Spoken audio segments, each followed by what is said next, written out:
All right, today we're diving into a really fascinating framework for financial prosperity that's rooted in faith, based on the teachings of Kenneth E. Hagin.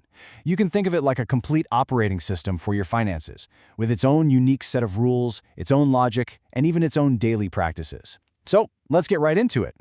So the very first thing you have to understand is that this entire system is built on one core idea, that the Bible isn't just a book about spiritual things, but it's a practical, hands-on financial manual. Getting this perspective is the absolute key to unlocking everything else we're about to talk about. And this verse right here, this is the absolute cornerstone of the whole system. Now, pay close attention to the wording because it's critical. The teaching makes it really clear that God doesn't just hand you wealth. No, instead, he gives you the power to get wealth. And that one little distinction between a gift and a tool is what the entire framework pivots on. So what exactly is this power? Well, according to the source material, it's not some kind of vague, mystical energy. Not at all. It's actually a practical toolkit. It's the ability to do your job with excellence, the wisdom to make smart financial calls, the favor that opens doors you couldn't open yourself, and even the capacity to handle more success. It's the whole package.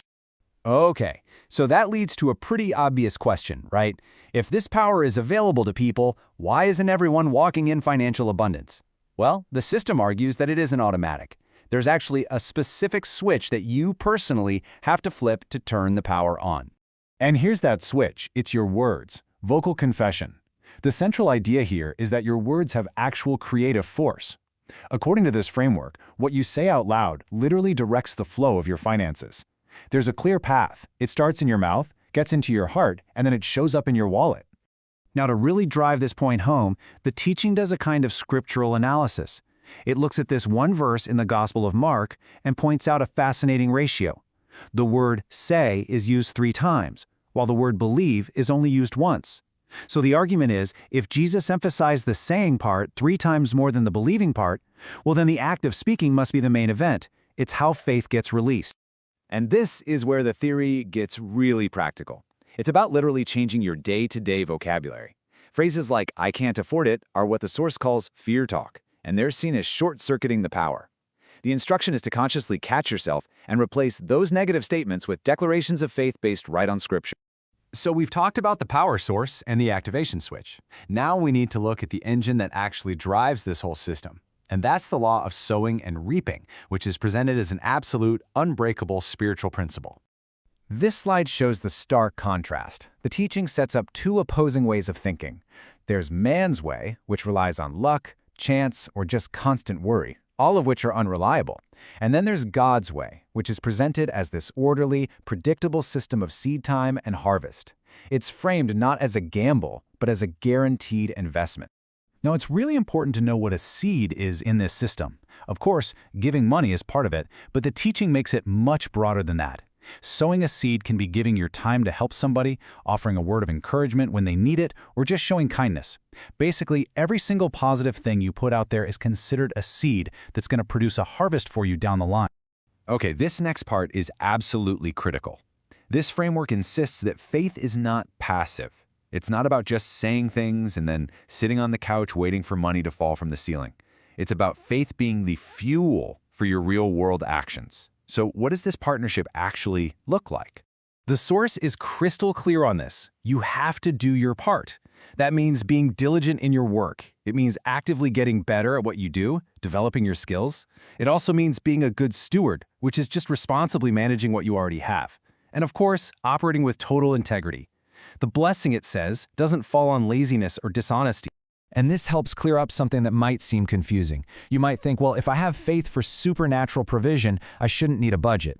But this teaching says the exact opposite. It frames budgeting not as a lack of faith, but as a powerful act of faith. It's you demonstrating to God, hey, I'm responsible enough to handle the increase you want to send my way. So let's imagine you're doing it all. You're speaking the right words, you're sowing seeds, you're working hard. Well, the system says there are these internal thieves that can come and steal your harvest before it even arrives. So this part is all about mindset and spiritual defense. This verse is used to completely reframe what fear is. According to the source, fear isn't just an emotion you feel, it's an external spirit that you've been given authority over. So the instruction isn't to just cope with fear or manage your anxiety, it's to treat it like a spiritual opponent that you have to actively resist and speak against. Now, beyond just playing defense against the negative, the framework also has a tool for acceleration. That tool is Thanksgiving, and it's presented as way more than just being polite or having good manners.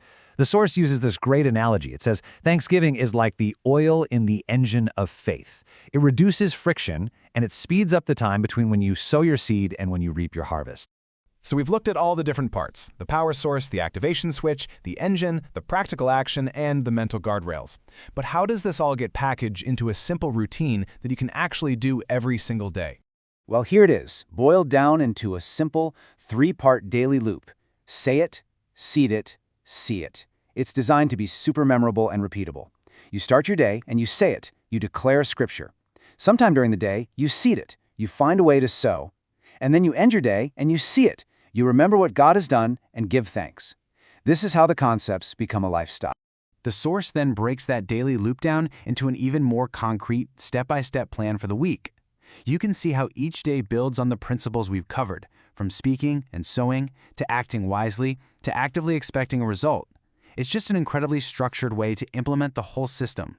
So, there you have it. A complete system built on this idea of a divine power to get wealth, which is activated by your words, driven by a law of sowing and reaping, and requires your diligent partnership and a guarded mind. And as we finish up, maybe the final question to think about is, what a system like this, one that so closely weaves together spiritual declarations and practical actions like hard work and budgeting, what does it really reveal about that complex and fascinating intersection of faith and finance?